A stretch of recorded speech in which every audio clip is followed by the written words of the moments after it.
بسم اللہ الرحمن الرحیم۔ السلام علیکم۔ آپ سب نے سنا ہوگا کہ اللہ تعالیٰ اپنے بندے سے بہت زیادہ محبت کرتا ہے۔ یہ آج ہمیں بیوقوف نہ سمجھیں کہ اللہ تعالیٰ کی ذات کو، اس کی محبت کو پہچان ہی نہیں سکے۔ یہ ایک بہت افسوس کی بات ہے کہ آج ہم اس دنیا کی محبت میں اتنے زیادہ مگن ہو گئے ہیں کہ ہم اپنے اصل مقصد کو بھول گئے ہیں، کہ ہم بھول گئے کہ ہم اس دنیا میں کس لیے آئے تھے، کس لیے اللہ تعالیٰ نے اس دنیا میں بھیجا تھا۔ ہم اللہ تعالیٰ سے کیا ہوا وعدہ بھول گئے ہیں اس دنیا کی محبت کی وجہ سے، کہ وہ اتنا زیادہ اس دنیا میں مگن ہو گیا ہے کہ اس کے پاس ٹائم ہی نہیں ہے کہ وہ اللہ تعالیٰ کے بارے میں بھی جانے، اللہ تعالیٰ کی ذات کی، اللہ تعالیٰ کی صفات کی، جو کہ آج ہمارے لیے جاننا بہت بہت ضروری ہے۔ وہ جو اللہ اپنے بندے سے اتنی زیادہ محبت کرتا ہے، اللہ تعالیٰ فرماتے ہیں جب میرا کوئی بندہ میری طرف ایک قدم بڑھاتا ہے تو میں اس کی طرف 10 قدم بڑھاتا ہوں۔ وہ میری طرف ایک قدم چل کے آتا ہے، میں اس کی طرف 10 قدم چل کے آتا ہوں۔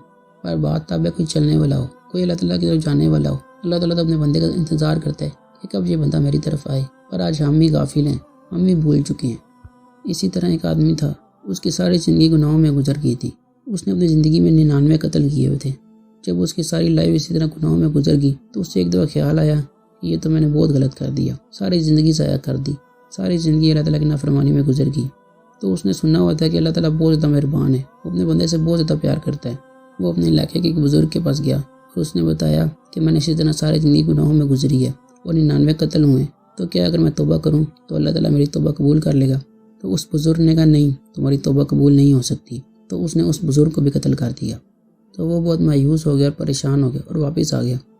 تو اس نے ایک عالم کے بارے میں بھی سنا ہوا تھا، تو اس نے عالم کے پاس جانے کا ارادہ کیا، اور جب وہ عالم کے پاس گیا اور اس سے پوچھا، اسے بھی بتایا کہ میری ساری لائف اس طرح گناہوں میں گزری ہے، میں نے اس طرح قتل کیے ہوئے ہیں، تو کیا اگر میں توبہ کروں میری توبہ قبول ہو جائے گی؟ تو اس عالم نے بولا کیوں نہیں، اگر تم سچے دل سے پکی توبہ کرو اور وہ سب گناہ ہمیشہ کے لیے چھوڑ دو تو اللہ تعالیٰ تمہاری توبہ قبول کر لے گا۔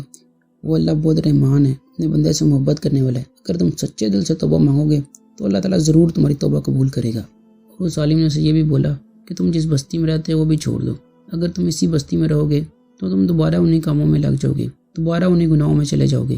اگر تم سچے دل سے توبہ کرنا چاہتے ہو تم اس بستی کو چھوڑ دو۔ تو اس آدمی نے اس عالم کی بات مانی اور اس نے بستی چھوڑنے کا ارادہ کر لیا۔ جب وہ وہاں سے نکلا تو اس نے اپنا سامان وغیرہ جو تھا وہ اٹھایا اور وہ نکل پڑا۔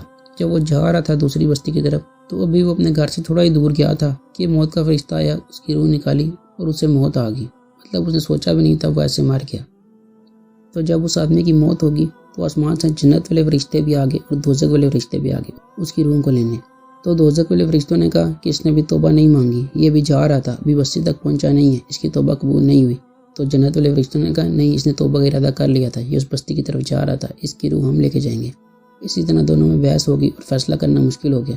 تو اللہ تعالیٰ نے آسمان سے تیسرا فرشتہ بھیجا کہ جاؤ ان کے درمیان فیصلہ کرو۔ تو اس فرشتے نے یہ فیصلہ کیا تم ایسا کرو کہ یہ جو ڈسٹنس ہے نا اس کے گھر سے اس کی موت تک یہ ناپ لو، جس بستی سے نکلا ہے اور جس بستی سے یہ جا رہا تھا درمیان کا جو فاصلہ ہے، جو ڈفرینس ہے وہ چیک کر لو۔ جس بستی کی طرف یہ جا رہا تھا اگر یہ اس بستی کے زیادہ قریب ہے تو جنت والے فرشتے اس کو لے جائیں، اگر یہ اپنے گھر کے زیادہ قریب ہے تو دوزخ والے فرشتے اس کو لے جائیں۔ تو اس کی جو لاش تھی وہ اپنے گھر کے زیادہ قریب تھی، اس نے راستہ اتنا زیادہ طے نہیں کیا تھا۔ پر جب ان فرشتوں نے وہ ڈسٹنس چیک کیا تو اللہ تعالیٰ نے اس اپنے بندے کے لیے زمین کو حکم دے دیا، جس بستی کی طرف وہ جا رہا تھا وہ والی زمین شرنک ہوگی، سکڑ گئی، اور جس بستی سے وہ نکلا تھا وہ والی زمین پھیل گئی۔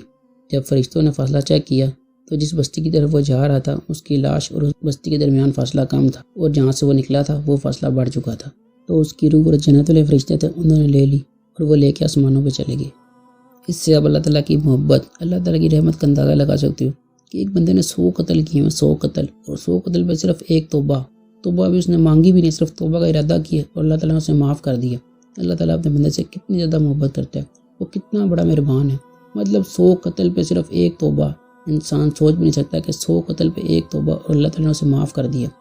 اس سے ہمیں بھی اپنی زندگی پہ غور کرنا چاہیے کہ جب اللہ تعالیٰ اپنے بندے سے اتنی زیادہ محبت کرتا ہے تو آج ہم کیا کر رہے ہیں کہ ہم بھی اللہ تعالیٰ سے محبت کرتے ہیں، کہ ہم بھی اللہ تعالیٰ کے کام کے مطابق زندگی گزار رہے ہیں، اللہ تعالیٰ کی رضا والی زندگی گزار رہے ہیں۔ جب اللہ تعالیٰ ہم سے اتنی محبت کرتا ہے تو ہمیں بھی چاہیے ہم اللہ تعالیٰ کی نافرمانی نہ کریں، گناہوں سے بچیں۔ ہمیں بھی یہ سوچنا چاہیے جب اللہ تعالیٰ پوچھے گا میں نے جوانی دی تھی کیا کیا، زندگی دی تھی کیا کیا، دین کے لیے کیا کیا، مجھے راضی کرنے کے لیے کیا کیا، تو ہم کیا بولیں گے؟ سوچنا چاہیے کہ ہم اس ٹائم کیا جواب دیں گے اللہ تعالیٰ کو۔ کیا ہمارے اعمال ایسے ہیں کہ ہم اس ٹائم اللہ تعالیٰ کو جواب دے سکیں، اللہ تعالیٰ کو بتا سکیں؟ آج دعویٰ تو ہر مسلمان کرتا ہے کہ میں اللہ تعالیٰ سے بہت محبت کرتا ہوں، حضور صلی اللہ علیہ وآلہ وسلم سے بہت زیادہ محبت کرتا ہوں۔ اور اپنی زندگی میں غور کرو کیا یہی محبت ہے؟ جیسے میں نے آپ کو پہلے بھی ایک ویڈیو میں بتایا تھا کہ ہم نے محبت کی ڈیفینیشن چینج کر دی ہے۔ ہمیں یہ سمجھنا بہت ضروری ہے کہ محبت جو ہے وہ صرف عمل سے ہوتی ہے، عمل سے، عمل کے علاوہ کوئی محبت نہیں ہے۔ آپ دل میں ہزار دفعہ کہتے رہے میں اللہ تعالیٰ سے محبت کرتا ہوں، اللہ تعالیٰ سے محبت کرتا ہوں، یہ اصل محبت نہیں ہے، اصل محبت عمل سے ہے۔ جیسے صحابہ نے اللہ سے محبت کی اور اللہ تعالیٰ کے نیک بندے اللہ تعالیٰ سے محبت کرتے ہیں، ہمیں بھی ویسی محبت کرنی ہوگی اپنے عمل سے۔ ہمیں بتانا ہوگا کہ ہم بھی مسلمان ہیں، اپنے عمل سے ثابت کرنی ہوگی یہ محبت۔ آج یہ سمجھنا بہت ضروری ہے کہ محبت جو ہے وہ صرف عمل سے ثابت ہو سکتی ہے اور دوسرا کوئی طریقہ نہیں ہے۔ صحابہ نے اپنے عمل سے ہی ثابت کیا کہ وہ اللہ تعالیٰ سے کتنی محبت کرتے تھے، اور ہمیں بھی اپنے عمل سے ہی ثابت کرنا ہوگا۔ تو آپ اپنی زندگی میں غور کرو کہ آپ کے ایسے عمل ہیں کہ آپ کے اعمال سے ثابت ہو رہا ہے کہ آپ بھی اللہ تعالیٰ سے محبت کرتے ہو، کہ آپ بھی ایسے اعمال کرتے ہو کہ یہاں بھی اللہ تعالیٰ کی نافرمانی والی زندگی تو نہیں گزارے۔ آپ آج مسلمانوں کی لائف پہ غور کرو اور ایک دفعہ سوچو، آپ کو نظر نہیں آ رہا کہ ان سب کے پیچھے کون ہے؟ آج ہم ایک دوسرے کو الزام دے رہے ہیں، ایک دفعہ آپ بھی غور کر کے سوچو کہ ان سب کے پیچھے کون ہے؟ ان سب کے پیچھے وہی نہیں ہے جس نے اللہ تعالیٰ کو بولا تھا کہ میں تیرے ان بندوں کو، اس آدم ذات کو تیرے رستے سے بھٹکاؤں گا، کہ میں دائیں بائیں آگے پیچھے ہر طرف سے حملہ کروں گا، ان کو تیری نافرمانی پہ لگا دوں گا، ان کو بڑے بڑے گناہوں میں مبتلا کروں گا۔ آج اگر ہم تھوڑا سا غور کریں تو ہمیں سمجھ آ جاتی ہے کہ اس سب کے پیچھے وہی ہے۔ شیطان اپنی ڈیوٹی بالکل صحیح طرح کر رہا ہے، وہ اپنے کام پہ لگا ہوا ہے، ہم ہی اپنے کام سے ہٹ گئے ہیں، ہم ہی اپنی زندگی کو بھول گئے ہیں، اللہ تعالیٰ کی سر عام نافرمانی کر رہے ہیں۔ آج مسلمانوں کا تو یہ حال ہے، وہ گناہ کو گناہ نہیں سمجھتے، فیشن سمجھتے ہیں۔ میں چاہتا ہوں کہ ایک بات آپ اچھی طرح سمجھ لو کہ دنیا میں صرف دو ہی راستے ہیں، ایک اللہ تعالیٰ کا راستہ ہے اور ایک شیطان کا راستہ ہے۔ آپ دیکھو اپنی لائف میں آپ کس کے راستے پہ ہو، تیسرا کوئی راستہ نہیں ہے، صرف دو ہی راستے ہیں دنیا میں، ایک اللہ تعالیٰ کی نافرمانی والا راستہ اور ایک اللہ تعالیٰ کی فرما برداری والا، رضا والا راستہ۔ آپ اپنی لائف پہ غور کرو کہ آپ کس راستے پہ چل رہے ہو، کہیں آپ بھی شیطان میں راستے پہ تو نہیں چل رہے، کہیں شیطان بھی آپ کی زندگی کو کنٹرول تو نہیں کر رہا، آپ کے ساتھ کھیل تو نہیں رہا، آپ کو اس نے گناہوں میں مبتلا تو نہیں کیا ہوا، کہیں آپ نے اپنی جنت کو رزق تو نہیں لگایا ہوا، کہیں آپ نے آخرت والی زندگی کو رزق تو نہیں لگا دیا۔ میری یہ ریکویسٹ ہے کہ کچھ بھی ہو جائے اللہ تعالیٰ کی نافرمانی والی زندگی سے بچو، گناہوں سے بچو، اپنی جنت کو کبھی بھی رزق میں مت لگاؤ، کچھ بھی ہو جائے جنت کو رزق میں مت لگاؤ۔ اللہ تعالیٰ کی نافرمانی والی زندگی سے، شیطانی وسوسوں سے، شیطانی چالوں سے جتنا ہو سکے بچو۔ اور آج کے فتنہ کے دور میں یہ سب کرنا اتنا آسان نہیں ہے، اس کے لیے آپ کو علم ہونا چاہیے، بہت زیادہ علم ہونا چاہیے۔ جب آپ کے پاس صحیح علم ہوگا تب بھی آپ ان فتنوں سے، شیطانی وسوسوں سے بچ سکو گے، شیطانی چالوں سے بچ سکو گے۔ قرآن کا علم، حدیث کا علم، سیرت نبوی کا علم، جتنا زیادہ آپ کے پاس علم ہوگا آپ اتنا زیادہ گناہوں سے، ان چیزوں سے بچ سکو گے، آپ کا ایمان اتنا زیادہ اسٹرانگ ہوتا جائے گا۔ میں بار بار آپ سے یہ ریکویسٹ کرتا ہوں کہ قرآن کو پڑھو، قرآن کی تفسیر لازمی پڑھو، ہر مسلمان کو قرآن کی تفسیر لازمی پڑھنی چاہیے۔ مطلب وہ وقت آ گیا کہ آج مسلمان نے قرآن کو چھوڑ دیا، اللہ تعالیٰ کی کتاب کو۔ مسلم مسلمان وہی ہیں جن کو دو صورتیں آتی ہیں، اس کا بھی ترجمہ نہیں آتا، اس کی بھی تفسیر ان کو نہیں پتہ۔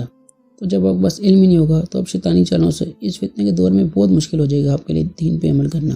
جتنا زیادہ آپ کے پاس علم ہوگا اتنا آپ کے لیے آسان ہوگا۔ اگر آپ آخرت کی کامیابی چاہتے ہو، اگر آپ چاہتے ہو آپ کو بھی آخرت میں بڑے بڑے درجے ملیں، اللہ آپ سے راضی ہو، تو اس کے لیے آپ کو علم حاصل کرنا ہوگا۔ قرآن میں ایسی طاقت ہے نا، وہ ایسی طاقت ہے کہ وہ بیان نہیں ہو سکتی۔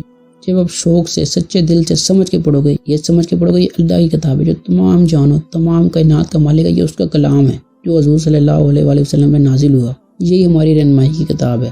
آج ہماری ناکامی اور ذلت کی سب سے بڑی وجہ یہی ہے کہ ہم نے اللہ تعالیٰ کی کتاب کو چھوڑ دیا، قرآن کو چھوڑ دیا، اس اللہ تعالیٰ کا کلام جو اپنے بندے سے بہت محبت کرتا ہے۔